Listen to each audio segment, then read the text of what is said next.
Hello नमस्कार साथियों, स्वागत है आपका एसएलवी सिविल सर्विसेज पर। मैं अंकेश पांडे उत्तर प्रदेश की क्लास के साथ आपके सामने फिर से उपस्थित हूँ।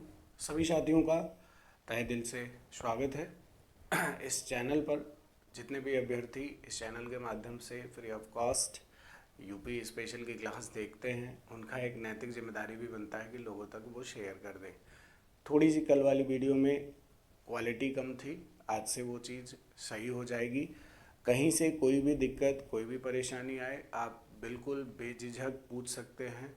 कमेंट बॉक्स में कोई भी चीज़ आपके लिए इसीलिए छोड़ी जाती है कि आपको कोई डाउट हो, कोई परेशानी हो, कोई बात हो तो बता दीजिए। संभवतः सभी के एक पॉजिटिव रिस्पांस होते हैं, इससे खुशी भी होती है, इससे मोटिवेशन भी मिलती है। हम इसी वजह से आपको रोज़ ये क्लासेस उपलब्ध करवा रहे हैं। आइए शुरू करते हैं आज की क्लास को। जो कल वाला क्लास था उसी के आगे कुछ प्रश्न बचा हुआ था, तो उसको आज हम डिस्कस कर लें, फिर आगे बढ़ेंगे। प्यारे साथियों, आइए देखते हैं लास्ट क्लास में जो हम लोग बात कर रहे थे उसी को आज कंटिन्यू करेंगे। जो पिछले क्लास में हम लोगों ने बात किया था। पहला प्रश्न है, आज का पहला प्रश्न है आप सभी के सामने। निम्नलिखित में से कौन सा उत्तर प्रदेश का परंपरागत उद्योग है? पटसन उद्योग, चमड़ा उद्योग, लौह व इस्पात उद्योग, चीनी उद्योग। Which of the following is traditional industry of Uttar Pradesh? Jute industry, leather industry, iron and steel industry, sugar industry. मेरे प्यारे साथियों, मैं आप सभी को बता दूं कि जैसे अगर आप पटसन की बात करते हैं तो ये जूट उद्योग की बात करता है। पटसन उद्योग की बात करते हैं तो ये जूट इंडस्ट्री की बात करता है। जूट इंडस्ट्री हमारे अगर भारत के अंतर्गत देखें तो पश्चिम बंगाल, उधर बिहार, हमारे उत्तर प्रदेश में कुल मिलाकर के अगर देखा जाए तो लगभग 6 लाख एकड़ में हमारे देश के अंतर्गत का उद्योग होता है। मतलब जूट से संबंधित कार्य होते हैं, पटसन उद्योग से संबंधित बातें देखने को मिलती हैं। तो ये हमारे उत्तर प्रदेश का विशेष वो नहीं है, क्योंकि उत्तर प्रदेश में जूट उद्योग की प्रमुखता नहीं है। तो ये हमारे लिए पहली चीज़, क्या यह बहुत ना तो परंपरागत है और ना ही हमारे लिए ये बहुत उपयोगी है, बहुत उत्पादक है। ठीक है, तो दिस इज़ नॉट करेक्ट, ये नहीं सही है। चमड़ा उद्योग हमारे यहाँ कुछ ज़िलों में देखने को मिलता है, जैसे आप देख सकते हैं आगरा, कानपुर, उन्नाव, इन जगहों पर चमड़ा उद्योग से संबंधित स्थितियाँ देखने को मिलती हैं। साथियों, बहुत ध्यान से समझिएगा। जो चमड़ा उद्योग से संबंधित एक इंस्टीट्यूशन है जो आगरा में है, ये भी प्रश्न बनता है। लौह एवं इस्पात उद्योग, ये भी हमारे उत्तर प्रदेश का परंपरागत उद्योग नहीं है। एक सबसे इम्पोर्टेंट यहाँ पर जो दिख रहा है वो है चीनी उद्योग। ध्यान दीजिएगा, चीनी उद्योग उत्तर प्रदेश का क्या है? उत्तर प्रदेश का परंपरागत उद्योग है। ये करेक्ट है, यही करेक्ट है साथी, ध्यान दीजिएगा। तो मतलब शुगर इंडस्ट्री उत्तर प्रदेश का परंपरागत यानी ट्रेडिशनल इंडस्ट्री है। आइए हम चीनी उद्योग पर कुछ बातें करें। चीनी उद्योग से रिलेटेड हमारे एग्जाम में प्रश्न ठीक ठाक बन जाएंगे। चीनी उद्योग में चूंकि उत्तर प्रदेश अग्रणी राज्य है, तो यहाँ से प्रश्न बनने की अत्यंत प्रबल संभावना है और यहाँ से अच्छे प्रश्न बनने की भी हमेशा संभावना बनी रहती है। आइए देखें साथियों, जब हम चीनी मिल की बात करें तो चीनी मिलों के बारे में एक्चुअली अभी लास्ट बजट में सरकार ने कहा कि मेरे पास उत्तर प्रदेश के शुगर इंडस्ट्री के लिए कुछ 5 साल का ब्लूप्रिंट है। ध्यान दीजिएगा, इन्होंने कहा उत्तर प्रदेश के चीनी मिलों के लिए, किसके? चीनी मिलों के लिए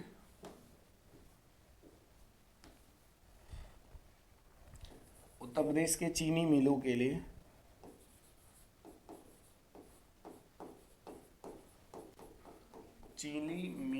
लिए 5 साल का ब्लूप्रिंट।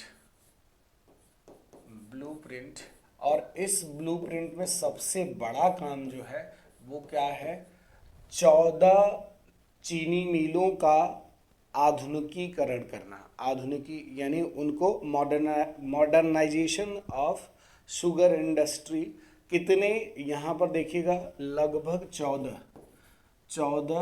चीनी मिलों का आधुनिकीकरण।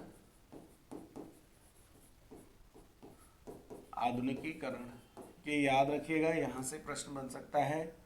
कितने जो सरकार ने ब्लूप्रिंट बना रखे हैं देश के अंतर्गत, उत्तर प्रदेश के अंतर्गत, उसमें कितने चीनी मिलों को आधुनिकीकरण के अंतर्गत उसका मॉडर्नाइजेशन किया जाएगा, तो वो 14 चीनी मिल हैं। इसको आप थोड़ा सा पॉइंट बना करके लिख लीजिएगा। ये जो पॉइंट्स बता रहा हूँ ये चीनी मिल से रिलेटेड लगभग सारे डेटा मैं एक जगह आपको लिख देता हूँ, आप यहाँ पर इसको करेक्ट कर लीजिएगा। देखिए उत्तर प्रदेश के अंतर्गत अगर बात की जाए कि कितने चीनी मिलें हैं, कुल चीनी मिल उत्तर प्रदेश में, कुल चीनी मिल उत्तर प्रदेश के अंतर्गत कितना, 157। लेकिन मैं आपको बता दूं उत्तर प्रदेश में कुल चीनी मिलों की संख्या भले 157 है, लेकिन इसमें कार्यरत चीनी मिल जो है, देखिएगा कार्यरत आइए आगे पेज पर देखें, कार्यरत चीनी मिल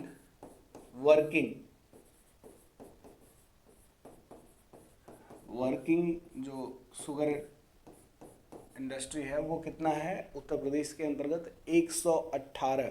यहाँ पर कंफ्यूजन नहीं होना चाहिए, कितना, 118 चीनी मिल अभी वर्किंग है। अच्छा, एक बहुत इम्पॉर्टेंट डेटा मैं आपको यहाँ पर बता दूं। लक्ष्मी नारायण चौधरी, ध्यान दीजिएगा, लक्ष्मी नारायण चौधरी उत्तर प्रदेश के गन्ना एवं चीनी मिलों के मंत्री हैं। ध्यान दीजिएगा, लक्ष्मी नारायण चौधरी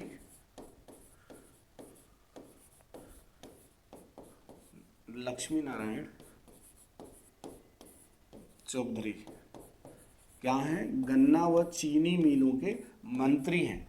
इन्होंने कहा कि उत्तर प्रदेश महाराष्ट्र को चीनी उत्पादकता में पीछे कर दिया। ये डेटा इन्होंने 21 मई 2023 को बताया। 21 मई 2023 को इन्होंने कहा कि, और ये ऐसा नहीं है कि इन्होंने कहा, ये डेटा है। अब चूंकि ये मंत्री हैं तो इन्होंने इस बात का अनाउंसमेंट किया कि उत्तर प्रदेश वर्तमान में क्या महाराष्ट्र को चीनी उत्पादकता में पीछे छोड़ दिया है। वर्तमान में चीनी उत्पादकता में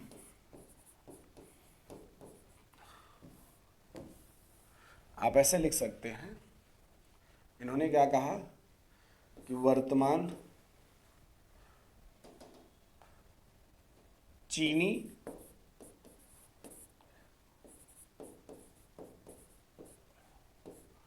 उत्पादन में उत्तर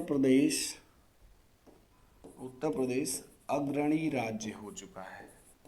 अग्रणी राज्य फिर से क्यों? क्योंकि पहले भी था, बीच में महाराष्ट्र आगे आ गया था, बीच में महाराष्ट्र क्या था, आगे आ गया था। महाराष्ट्र उत्तर प्रदेश से ज़्यादा उत्पादन करता था, तो उत्तर प्रदेश ने किसको पीछे किया?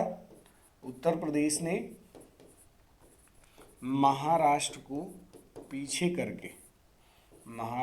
पीछे किया। ये करंट का डेटा है, इसको भी आप ऐसे लिख लीजिएगा, पीछे करके ये उपलब्धि प्राप्त करी है। ठीक है, तो ये करंट डेटा हो जाता है, इसको आप यहाँ पर करंट उत्तर प्रदेश में लिख लीजिएगा। ये डेटा बहुत ज़्यादा महत्वपूर्ण है। ठीक है बच्चा, ठीक है।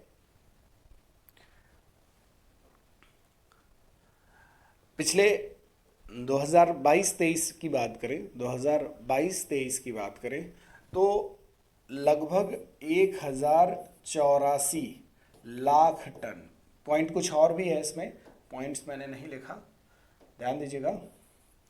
184 क्या, 184 लाख टन गन्ने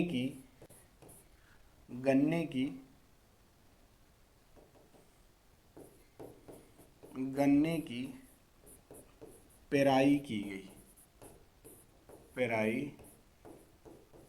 की गई। ठीक है, ये बात याद रखिएगा, 1,84,000 टन गन्ने की पेराई की गई। अब इससे रिलेटेड कोई भी क्वेश्चन गलत नहीं होना चाहिए आप सभी साथियों का, कोई भी क्वेश्चन। 4-5 पॉइंट्स है जिनको आपको याद रखना है। क्या क्या देख लो। पहला है चीनी मिलों के लिए 5 साल का ब्लूप्रिंट सरकार ने तय किया है। उसमें क्या तय किया है साथियों, ध्यान दीजिए कि 14 चीनी मिलों को मॉडर्न बनाया जाएगा। भारत के अंतर्गत कुल चीनी मिल और उत्तर प्रदेश के अंतर्गत कुल चीनी मिल कितनी, 157 कार्यरत है, 118 चीनी मिल। लक्ष्मी नारायण चौधरी 21 मई 2023 को कहते हैं कि उत्तर प्रदेश चीनी में महाराष्ट्र को पीछे करते हुए अब उत्तर प्रदेश चीनी उत्पादन में अग्रणी राज्य है। और साथ ही साथ 1,84,00,000 टन गन्ने की पेराई की गई। कब, 2022-23 में। ये डेटा भी याद रख लेना अगर रख पाना तो। By the way, all and all आपको ये याद रखना है कि उत्तर प्रदेश वर्तमान में शीर्ष स्थान पर है, ये ज़्यादा महत्वपूर्ण है। ठीक है, क्लियर है। चलो आगे देखें, उत्तर प्रदेश में मछली पालन का शुभारंभ कब किया गया। उत्तर प्रदेश में मछली पालन का शुभारंभ किया गया कब। देखो 3 स्थितियां हैं, ध्यान से समझिएगा। एक होता है मछली पालन, और मछली पालन किसके अंतर्गत, पशुपालन के अंतर्गत। और एक होता है मत्स्य पालन विभाग, यानी स्वतंत्र मछली पालन की बात की जाती है। और एक होता है पशुपालन, जिसमें मछली छोड़ करके बाकी सभी पशुओं की बात। तो यहाँ पर कई बार कंफ्यूजन होता है। उत्तर प्रदेश में मछली पालन का शुरुआत कब किया गया है, उत्तर प्रदेश में मछली पालन का शुरुआत कब किया गया है, तो ये हमारे उत्तर प्रदेश में 1944 में मत्स्य पालन की शुरुआत की गई है। मत्स्य पालन की शुरुआत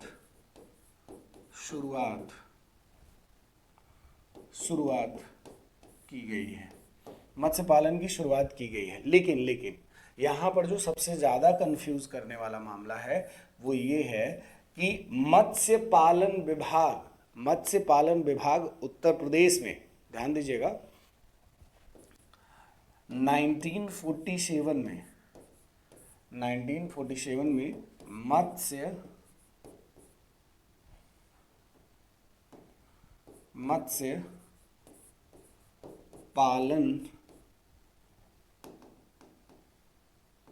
मत्स्य विकास पालन विभाग की स्थापना, मत्स्य पालन विभाग की स्थापना 1947 में मत्स्य विकास पालन विभाग की स्थापना की गई। तो ये कंफ्यूज करता है कि मत्स्य पालन की शुरुआत 1944 में की गई, तब ये किसके साथ शुरू की गई थी। ध्यान दीजिएगा, हमारे देश में पशुपालन विभाग की स्थापना की गई थी इसी टाइम। पशुपालन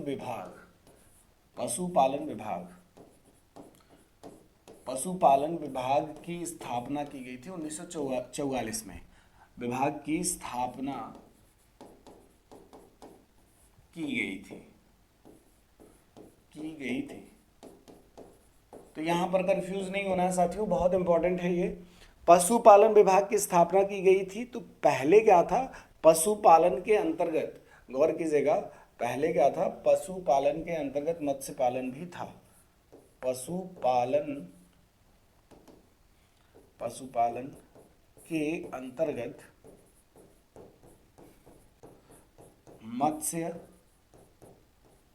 मत्स्य पालन भी आता था पहले, अभी नहीं आता है, आता था। तो इसी वजह से कहा जाता है कि 1944 में हमारे उत्तर प्रदेश में शुरू किया गया। लेकिन मत्स्य पालन विभाग की स्थापना जो है 1947, ये जो विभाग है ये भी जब स्टेबल किया गया 1947 में, तब भी ये पशुपालन विभाग के अंतर्गत ही था। मतलब अपर डिवीजन कौन था, पशुपालन विभाग, उसके अंतर्गत मत्स्य पालन विभाग। लेकिन साथियों 1966 ईस्वी में, ध्यान दीजिएगा 1966 में, ये भी प्रश्न यहां पर बन जाता है कि 1966 में मत्स्य विभाग को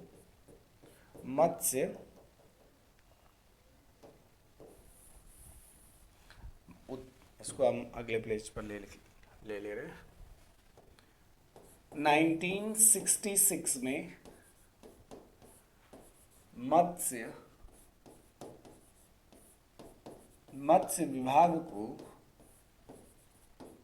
विभाग को किससे अलग कर दिया गया? पशुपालन विभाग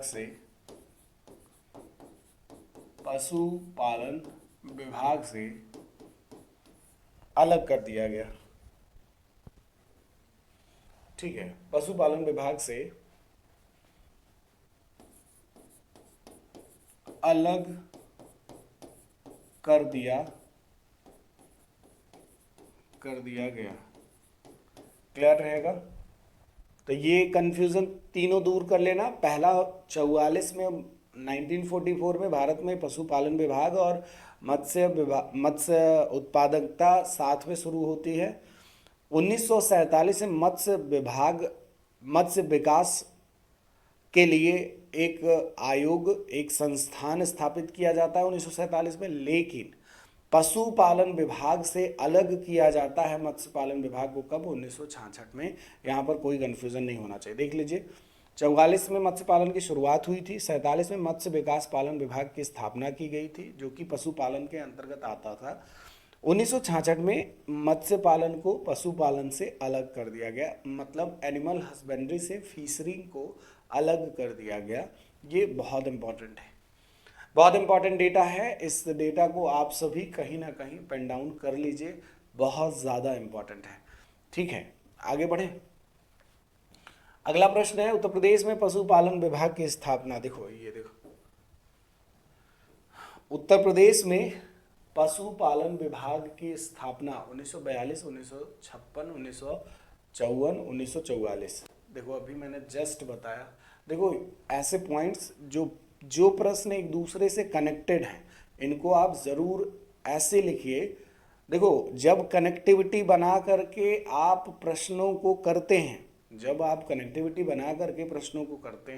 तो ये आप मान लीजिए कि आपको वो प्रश्न कुछ दिन तक याद रहता है। तो हमेशा, जैसे अब पशुपालन विभाग मत्स्य पालन विभाग से अलग कैसे हुआ, मैंने आपको बताया कि 1944 में मत्स्य पालन की शुरुआत की गई उत्तर प्रदेश में। अब चूंकि हम आज़ाद उस समय नहीं थे, लेकिन फिर भी डेटा है तो आपको याद रखना पड़ेगा। पूछा जा सकता है, कुछ भी पूछा जा सकता है। मैं आपको हमेशा बताता हूँ कि आपको आयोग के अनुसार बदलना होगा। आयोग आपके अनुसार नहीं बदलने जा रही है, ये बहुत बड़ी बात है। आप इस बात को समझिएगा कि आयोग के अकॉर्डिंग आपको चेंज करना होगा। आयोग नहीं चेंज करने जा रहा खुद को आपकी वजह से। तो इस गलत फहमी में हमेशा मत रहिए कि आयोग ने क्या प्रश्न पूछ लिया, आयोग ने ये कैसे पूछ लिया। आप कुछ नहीं कर सकते हैं, ठीक है, आप आयोग का कुछ नहीं कर सकते हैं। तो इससे बढ़िया दूसरों से कहने से और दूसरों को अपने आप को साबित करने के बजाय कोशिश ये करिए कि आप आयोग के अनुसार बदल जाइए। जिस तरीके के प्रश्न की प्रकृति है आयोग की, उसी तरीके की तैयारी आपकी होनी चाहिए। ठीक है, कुल मिलाकर के उद्देश्य मेरा ये होता है आपको समझाने का कि आप प्रश्न के प्रकृति को समझते हुए ही पेपर देखें। प्रीवियस ईयर क्वेश्चंस आप प्रकृति देखते हुए ही डिसीजन लें कि किसका आंसर क्या होगा, कैसे पेपर में प्रश्न को टैकल किया जाए। चलिए आगे बढ़ें। अगला प्रश्न है, उत्तर प्रदेश में संपूर्णानंद कारागार, उत्तर प्रदेश में संपूर्णानंद कारागार प्रशिक्षण संस्थान। देखिए साथी, प्रायः यहाँ से प्रश्न बनता है, यहाँ से प्रश्न बन जाता है। संपूर्णानंद प्रशिक्षण कार्य जो आपका कारागार प्रशिक्षण संस्थान है, यहाँ पर जैसे लोगों, आप ये कह सकते हो एक प्रकार का सुधार गृह है। प्रशिक्षण संस्थान के अंतर्गत सुधार गृह के कार्य किए जाते हैं। मतलब जो अपराधी हैं, जो लोग दंडित किए जा चुके हैं, जो जिनको दंड मिल चुका है, उनको क्या किया जाता है, इनको समझाया जाता है, इनको बताया जाता है, इनको ये मतलब आगे से ऐसी गलती ना करें इसके लिए सजेस्ट किया जाता है। ये प्रायः देखने को मिलता है। मतलब ये है कि आपको याद रखना पड़ेगा, क्योंकि ये सब डेटा आप चाह करके भी छोड़ नहीं सकते हैं। संपूर्णानंद कारागार प्रशिक्षण संस्थान कहाँ पर है, तो आप लखनऊ में कहेंगे। देखो साथी, यहाँ पर जितने भी जिले लिखे हैं, जैसे मैं आपसे देखूँ आपको बताऊँ, कानपुर, कानपुर क्या है, ध्यान से देखें, कानपुर क्या है, कानपुर एक मंडल है। आप बताइए, कानपुर एक मंडल है, कानपुर मंडल के अंतर्गत कौन कौन से जिले आते हैं, ध्यान दीजिए, कानपुर मंडल के अंतर्गत, कानपुर मंडल के अंतर्गत, कानपुर मंडल के अंतर्गत कौन कौन से जिले आते हैं।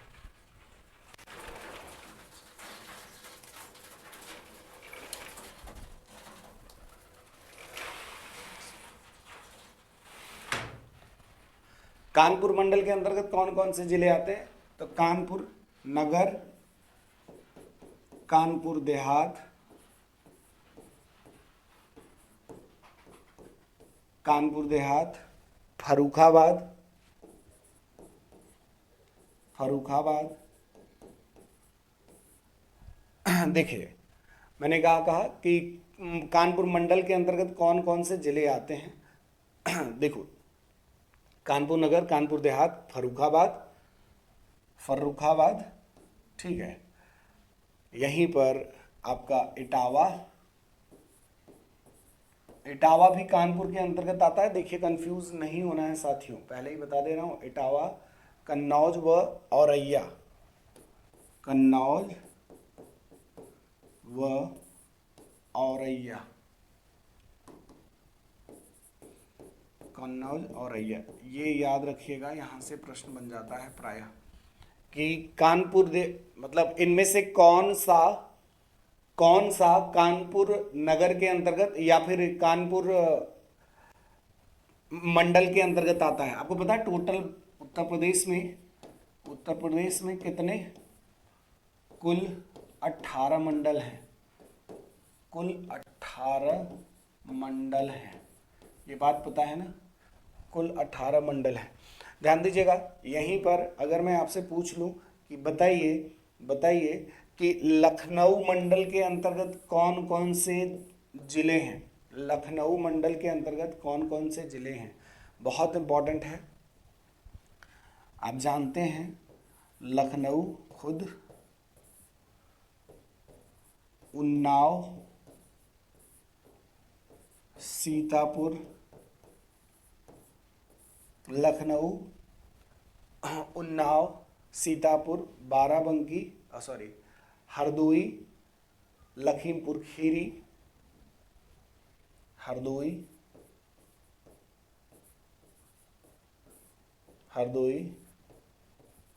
लखीमपुर खीरी, रायबरेली,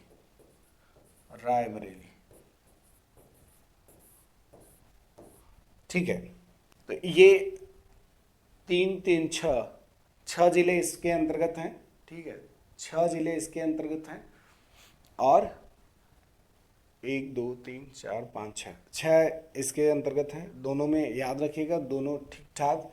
अच्छा, वाराणसी मंडल का भी प्रश्न पूछ लिया जाता है, सभी साथी बताएं, वाराणसी मंडल के अंतर्गत कितने जिले आते हैं। तो पहली बात तो वाराणसी मंडल के अंतर्गत 4 जिले आते हैं। कौन कौन सा साथियों, प्रायः कंफ्यूजन होता है, मैं आप सभी को बता दूं, गाजीपुर,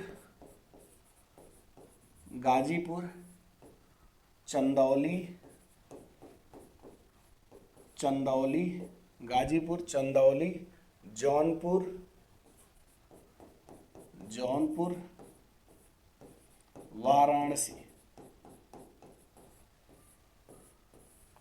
वाराणसी खुद।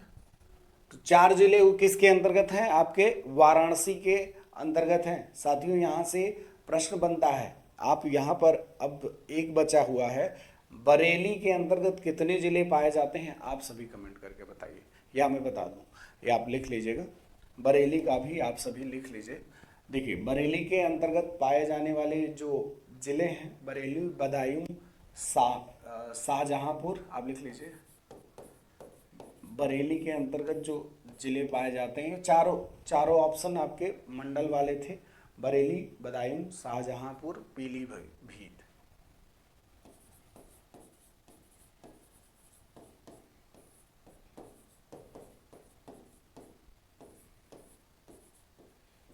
बदायूं,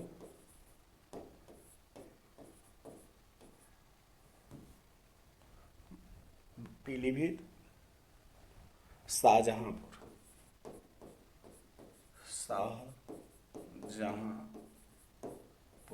इनको याद रखिएगा, ठीक है, इनको याद रखिएगा। ये मंडल वाइज चीज़ें, मंडल से संबंधित प्रश्न बन जाते हैं पेपर में, प्रायः कंफ्यूज नहीं होना है, किसी भी साथी को कोई भी कंफ्यूजन नहीं होनी चाहिए, ठीक है। तो इसका आंसर क्या हो जाएगा? इसका आंसर क्या हो जाएगा आपका? लखनऊ। लखनऊ में आपका क्या है? उत्तर प्रदेश का कौन सा नगर चूड़ी उद्योग के लिए सबसे प्रसिद्ध है? उत्तर प्रदेश का कौन सा उद्योग चूड़ी उद्योग के लिए सबसे प्रसिद्ध है?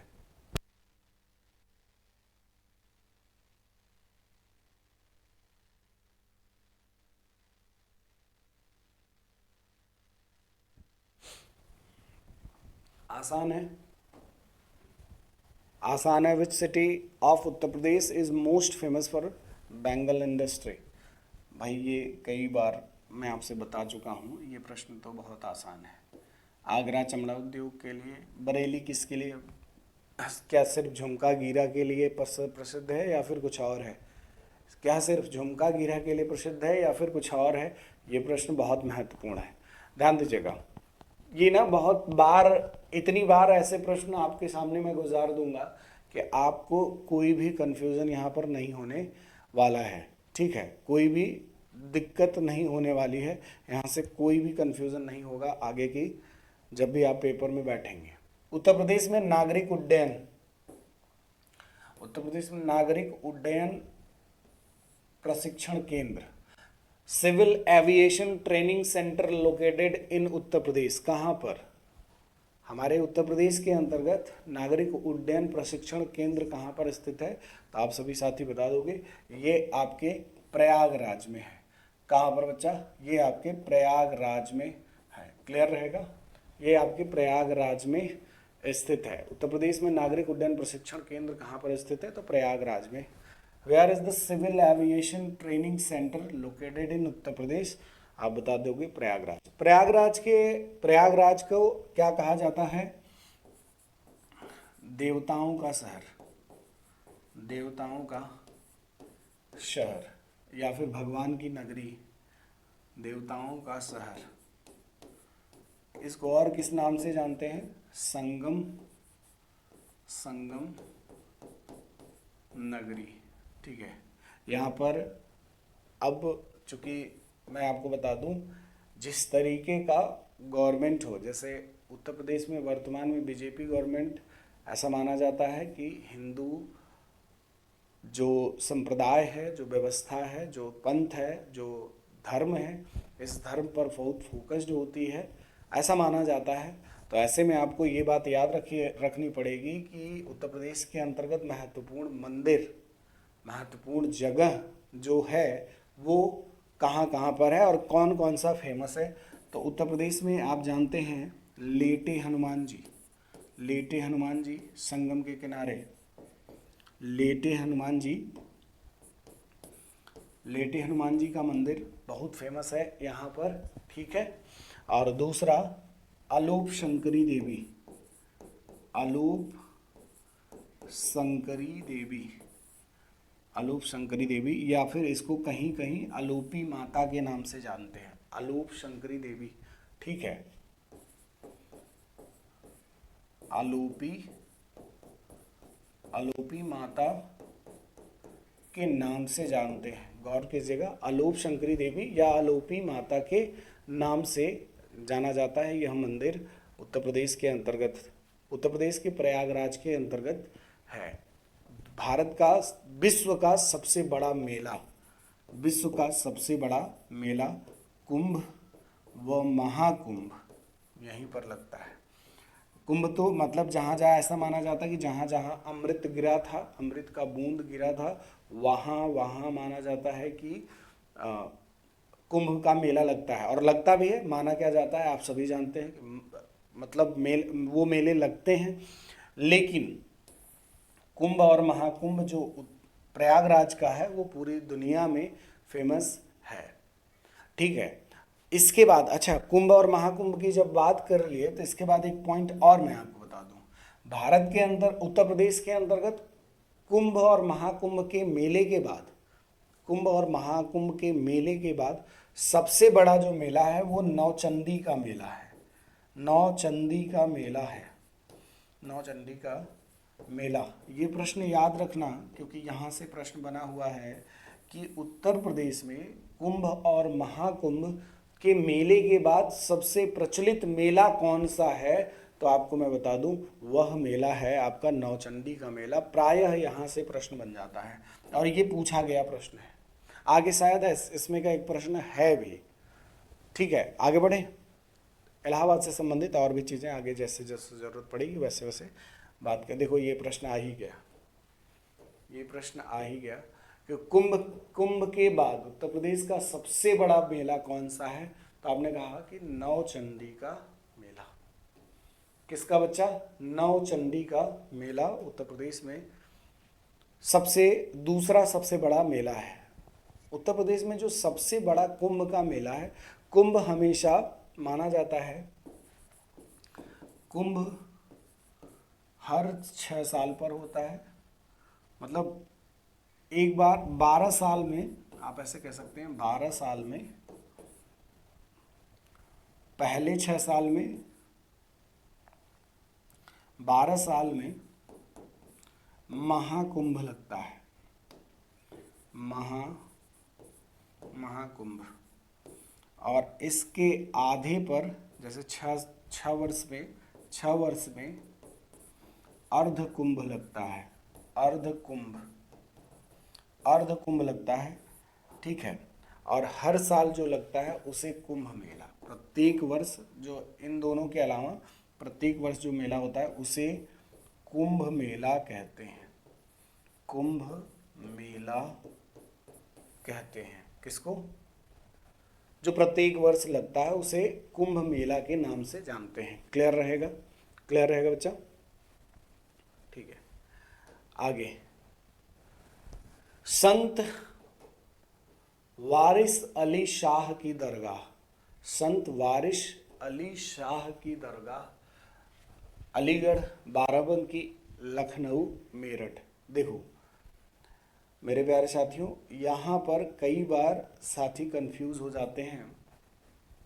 जैसे नाम थोड़ा सा मुस्लिम सा है तो आप लोगों के दिमाग में अलीगढ़ जाएगा, बाराबंकी जा सकता है, लखनऊ जा सकता है, मेरठ जा सकता है। तो इसका आंसर एक्चुअली बाराबंकी है। बाराबंकी। देखो साथी, ये तो चलो ठीक है। उत्तर प्रदेश के अंतर्गत कुछ ऐसे जिले जिनका मुख्यालय नाम चेंज है, मैं आपको बताऊं यहीं पर इस प्रश्न के साथ कुछ और पॉइंट्स ऐड करते हुए चलूं। उत्तर प्रदेश के अंतर्गत बहुत ऐसे जिले हैं जिनका जो मुख्यालय है, मुख्यालय उसका नाम अलग है। अलग अलग जिले हैं उत्तर प्रदेश में, जैसे आप सभी जानते हैं साथियों, आपने सुना होगा संभल। संभल जिला जो अभी नया नया खुला है, मतलब नया बना है, संभल जिला। संभल जिला का मुख्यालय कहाँ है ये पूछे जाने की संभावना है। तो ये पवासा है, पवासा। संभल जिला का मुख्यालय का नाम क्या है?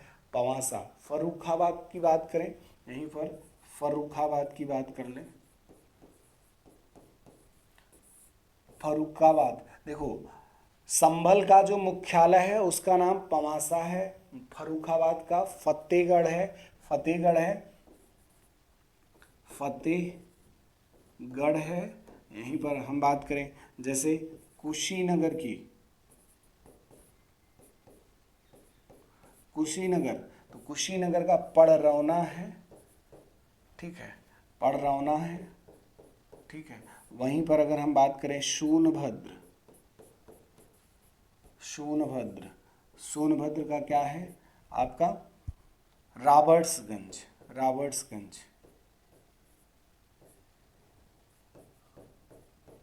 अभी आप सोचोगे कि सर इस मुख्यालय का क्या मतलब है, इस मुख्यालय का मतलब क्या है। देखिए देखिए बताता हूं मैं।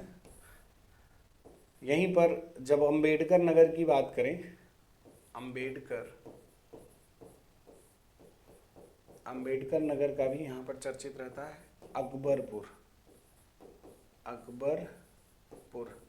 देखिए मुख्यालय जो होते हैं वो कुछ जिलों में ऐसा है कि जो सेंटर ऑफ फोकस है वो अलग है, जिला अलग है, और मुख्यालयों से हमेशा जो जिले का मुख्य काम होता है जिले का मैक्सिमम जो मुख्य काम होता है वो हमेशा मुख्यालयों से क्या होता है, ठीक है। यहीं पर अगर मैं बात करूं Siddharthnagar, Siddharthnagar, Siddharthnagar, by the way ये जिले उसी में होते हैं, उसी जिले के बाउंड्री में होते हैं सिद्धार्थनगर। तो उसका है नौगढ़, नौगढ़। ये क्या है, मैं उनके उनके क्या बता रहा हूँ साथियों, जिलों के मुख्यालयों के बारे में बात कर रहा हूँ। सिद्धार्थनगर का क्या है, नौगढ़ है। और यहीं पर मैं आपसे बात करूँ जालौन, जालौन, जालौन, जालौन का क्या है उरई। आप प्रायः जो भी जितनी जगह का मैं नाम लिख रहा हूँ जो आसपास का होगा वो इस बात को लेकर के आश्वस्त होगा। जैसे मैं आपसे अगर कहता हूँ सोनभद्र, तो सोनभद्र में ज़्यादा फेमस रॉबर्ट्सगंज है। कुशीनगर, जब देवरिया के बगल में कुशीनगर की बात करते हैं तो कुशीनगर में फेमस ज़्यादा कौन है, पड़रौना है। क्योंकि जिले का नाम शायद संभवतः ऐसा हो सकता था कि इनका पड़ जाता, लेकिन नाम अलग रखा गया तो मुख्यालय क्या किया गया, मुख्यालय वही रखा गया जो फेमस था। अच्छा, सबसे बड़ी बात कौसाम्बी, कौसाम्बी जैसे आपने सुना होगा, कौसाम्बी, कौसाम्बी का क्या है, सबसे फेमस जगह है मंझनपुर। यहाँ पे एक मंदिर है वो भी बहुत फेमस है, मंझनपुर, ठीक है। और ज़िले कौन से हैं जिनके मुख्यालय अलग हैं, अगर आप लोगों को याद आए तो कमेंट करके बताइएगा। मुझे जितने याद आ रहे हैं मैं आपको बता दे रहा हूँ, ध्यान से समझिए। इसमें एक और ज़िला है जो बड़ा फेमस और छोटा, हाँ, भदोही, भदोही, भदोही, भदोही का ज्ञानपुर। आपको पता होना चाहिए कि भदोही जिला में ज्ञानपुर ज़्यादा फेमस है। ज्ञानपुर लोकेलिटी में, आप जिले का तो नाम आप जानते हैं, भदोही का नाम आप जान रहे हैं, लेकिन उसका जो मुख्यालय है वो ज़्यादा फेमस होता है अपने कार्यों को लेकर के, अपनी व्यवस्थाओं को लेकर के, अपनी चीज़ों को लेकर के वो ज़्यादा फेमस होता है, ठीक है। तो यहाँ पर कन्फ्यूज़न किसी प्रकार का नहीं होना चाहिए। भदोही का क्या, ज्ञानपुर, किसी प्रकार का कोई दिक्कत नहीं हो। जैसे इसके बाद जो आपको याद आ रहा हो, मुझे जितने याद आ रहे थे मैंने आपको बताया। इसमें एक दो और हैं जो मुझे अभी मिस कर रहा है, जो आएगा तो मैं कमेंट कर, मतलब जैसे और प्रश्न आएंगे तो उसमें याद आएगा तो कर देंगे। तो ये याद रखना कि ये जिला है और इनका ये मुख्यालय है, इनका ये मुख्यालय है। यहां से भी प्रश्न प्रायः पेपर में हमारे बन जाता है। चलिए आगे बढ़े। उत्तर प्रदेश पंचायत राज संशोधन अधिनियम, गौर कीजिएगा। उत्तर प्रदेश में पंचायत राज संशोधन अधिनियम पारित कब किया गया था? 1992 में, 1996 में, 1995 में, 1994 में। प्यारे साथियों ध्यान दीजिएगा, 1994 में पंचायत राज अधिनियम की शुरुआत, पंचायत राज अधिनियम की क्या उत्तर प्रदेश में बदलाव किया गया था। तो अब जब पंचायत राज अधिनियम की बात करते हैं तो पंचायती राज व्यवस्था की बात कर लें। देखो पंचायती राज व्यवस्था, पंचायती राज व्यवस्था। देखो, ये जो पंचायती राज व्यवस्था है हमारे देश, हमारे भारत में, इसकी जो शुरुआत है वो 2 अक्टूबर 1959 में राजस्थान के नागौर जिले से शुरू किया गया था बलवंत राय मेहता समिति के सुझाव पर। लेकिन ये तो 1959 में शुरू किया गया था, ठीक है, राजस्थान के नागौर जिले से शुरू किया गया था। लेकिन साथियों, प्रश्न जो बनता है, ये तो हम इसके रिगार्डिंग बात कर रहे हैं ना, इसके रिगार्डिंग अगर बात करें,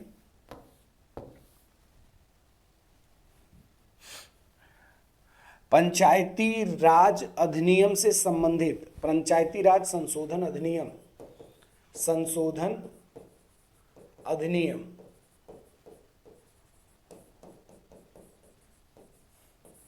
पंचायती राज संशोधन अधिनियम भारत के अंतर्गत 73rd कॉन्स्टिट्यूशनल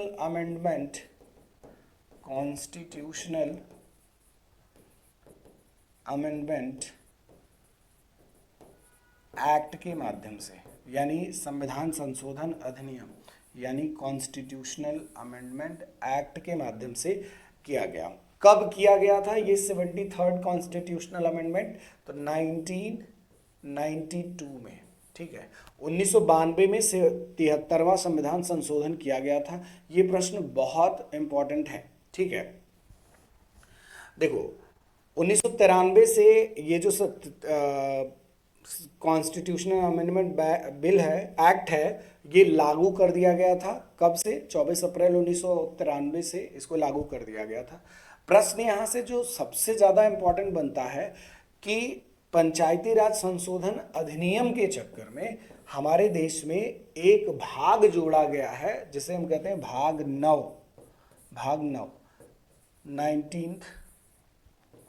9 जोड़ा गया है। पंचायती राज संशोधन अधिनियम के चक्कर में हमारे भारत की संविधान में भाग 9 जोड़ा गया है, जो बहुत बहुत ज़्यादा महत्वपूर्ण हो जाता है।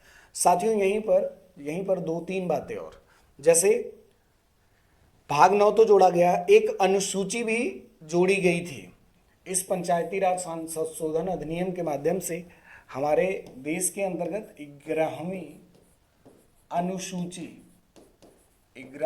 अनुसूची भी क्या जोड़ी गई थी? 11वीं अनुसूची जोड़ी गई थी। मेरे प्यारे साथियों, गौर कीजिएगा, यहाँ पर ये जो हमारे देश में पंचायती राज व्यवस्था है वो किस स्तर पर है? त्रिस्तरीय। हमारे देश में जो पंचायती राज व्यवस्था है वो किस स्तर पर है? तो वो आप बताएंगे त्रिस्तरीय, ठीक है। ये जो जिसके बारे में आपके बलवंत राय मेहता समिति ने बताया था, इसके बारे में थोड़ा सा लिख लीजिए कि हमारे देश के अंतर्गत पंचायती राज व्यवस्था जो है वो त्रिस्तरीय है। त्रिस्तरीय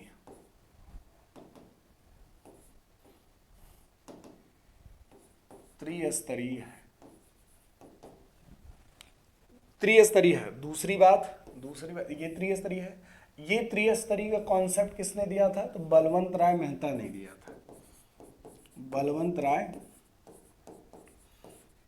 राय मेहता समिति ने दिया था, ठीक है। अच्छा, प्रश्न यहां से एक और बन जाता है कि पंचायती राज व्यवस्था जो है, ये जो पंचायती राज व्यवस्था जो है, इसका द्विस्तरीय कॉन्सेप्ट किसने दिया था? द्विस्तरीय अवधारणा अशोक मेहता समिति। ये भी प्रश्न बन जाता है। अशोक मेहता समिति के द्वारा दिया गया था, के द्वारा दी गई थी। तो ये क्लियर रखना, अशोक मेहता समिति ने द्विस्तरीय बात की थी, लेकिन पंचायती राज व्यवस्था हमारे भारत के अंतर्गत त्रिस्तरीय है। अच्छा, पूछा जाए कि पंचायती राज व्यवस्था की शुरुआत कहाँ से की गई है, तो आप बता दोगे कि पंचायती राज व्यवस्था की शुरुआत आपके राजस्थान के नागौर जिले से गंगनगर मतलब गांव से ये शुरू किया गया था। तो यहाँ से कोई दिक्कत नहीं होना चाहिए, ये आसान सा प्रश्न था, यहाँ से प्रश्न आसान सा प्रश्न था। अच्छा, मैं आपसे कहूँ कि जो भारत के अंतर्गत पंचायती राज संशोधन अधिनियम शामिल किया गया था, वो किस आर्टिकल के अंतर्गत शामिल किया गया था? क्या पंचायती राज संशोधन अधिनियम किस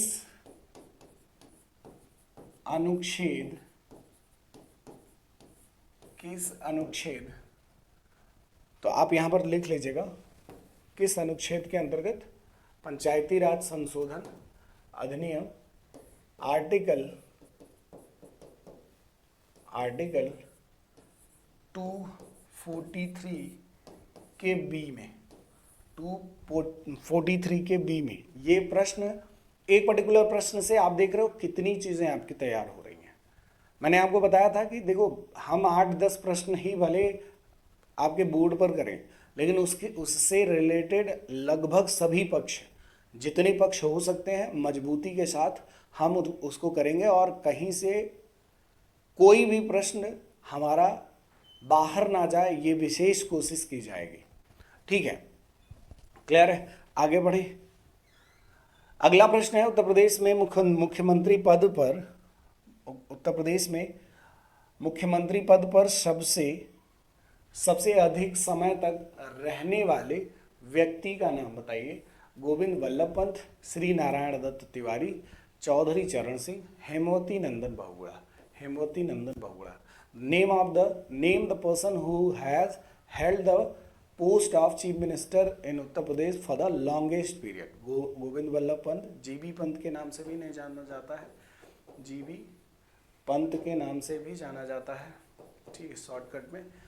एनडी तिवारी, चौधरी चरण सिंह, ठीक है, हेमवती नंदन बहुगुणा। तो आप इसका सही जवाब देंगे कि देखिए, गोविंद वल्लभ पंत क्या थे? सबसे अधिक समय तक उत्तर प्रदेश के मुख्यमंत्री थे। एक्चुअली लगातार उत्तर प्रदेश में कोई 2 टेन्योर मुख्यमंत्री नहीं रहा हुआ है, ये लगातार थे और कुछ दिनों तक थे, तो इस वजह से इनकी टेन्योर मानी जाती है सबसे अधिक समय तक। आपको पता होगा कि इसके बाद सबसे अधिक अगर योगी आदित्यनाथ जी अगर रह गए तो इनका टेन्योर बढ़ जाएगा। बाय द वे बराबर होगा, लेकिन अगला टेन्योर अगर आ गए तो ये इनका मैक्सिमम हो जाएगा। गोविंद वल्लभ पंत को ये जाना जाता है उत्तर प्रदेश के पहले मुख्यमंत्री माना जाता है, ठीक है, उत्तर प्रदेश के पहले मुख्यमंत्री के रूप में देखा जाता है। यहां से भी अच्छा प्रश्न बनता है। साथियों, जब मैं बात करूं उत्तर प्रदेश में मुख्यमंत्रियों का क्रम, तो इसका एक पूरी क्लास में कराऊंगा। उत्तर प्रदेश में मुख्यमंत्रियों का एक पूरा क्रम है, उसकी एक क्लास कराऊंगा, जहां से जितनी भी कंफ्यूजन होगा वो दूर हो जाएगी। मेरे प्यारे साथियों, मैं आपको बता दूं, समय ज़्यादा नहीं है। गार्बेज वैल्यूज़ पढ़ने से बढ़िया ये है कि आप थोड़ा सा प्रश्न की प्रकृति को देखते हुए चलें। प्रश्न हमेशा ज़्यादातर मिलाने वाले पूछे जाते हैं, तो आपको हर तरीके से तैयार रहना पड़ेगा कि प्रश्न कहाँ से कैसे बन रहा है। प्रैक्टिस लगातार करते रहिए। मैं हमेशा आपको सुझाव दे रहा हूँ कि आप सिर्फ एक किताब के भरोसे, जैसे आप घटना चक्र का जो मैं आपको बताया हूँ, या फिर सभी जितने भी जानकार लोग हैं वो बताते हैं, घटना चक्र बहुत महत्वपूर्ण है, इसमें कोई शक नहीं है। लेकिन साथियों, साथ ही साथ इसके साथ आप एक और किताब का रेफरेंस ले लेंगे, जैसे कोई जो सॉर्टेड क्या है, कोई किताब हो, जैसे लूसेंट भी बहुत उपयोगी किताब हो सकती है। आप क्राउन का आता है किताब, वो उपयोगी हो सकता है। या फिर आप ये देख लीजिए कि दिग्दर्शिका, एक ऐसा कंसोलिडेट बुक जिसका एक्सप्लेनेशन अलग अलग जगहों पर, जैसे घटना चक्र में प्रश्नों का व्याख्या लिखा गया है, लेकिन जब आप प्रश्नों की व्याख्या को पढ़ेंगे तो आपको आइडिया लगेगा कि ये पॉइंट्स कहीं ना कहीं लूसेंट में लिखे हैं।